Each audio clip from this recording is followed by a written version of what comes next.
یونس نے بیان کیا اور دوسری سند لیث بن سعد نے بیان کیا کہ مجھ سے یونس نے بیان کیا، ان سے ابن شہاب نے، انہیں عروہ ابن مسیب، علقمہ بن وقاص اور عبید اللہ نے عائشہ رضی اللہ عنہا کی حدیث کے متعلق خبر دی،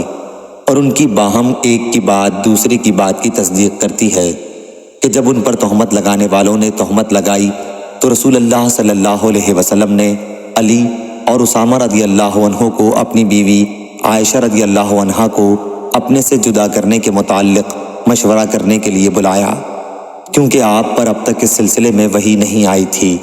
اسامہ رضی اللہ عنہ نے تو یہ کہا کہ آپ کی زوجہ مطہرہ عائشہ رضی اللہ عنہا میں ہم سوائے خیر کے اور کچھ نہیں جانتے،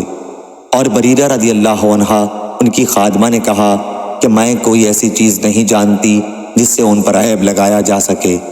اتنی بات ضرور ہے کہ وہ نوعمر لڑکی ہے کہ آٹا گونجتی اور پھر جا کے سو رہتی ہیں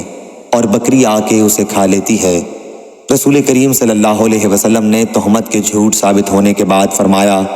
کہ ایسے شخص کی طرف سے کون عذر خواہی کرے گا جو میری بیوی کے بارے میں بھی مجھے اذیت پہنچاتا ہے۔ قسم اللہ کی، میں نے اپنے گھر میں خیر کے سوا اور کچھ نہیں دیکھا، اور لوگ ایک ایسے شخص کا نام لیتے ہیں جس کے متعلق بھی مجھے خیر کے سوا اور کچھ معلوم نہیں۔ صحیح بخاری حدیث نمبر 2637۔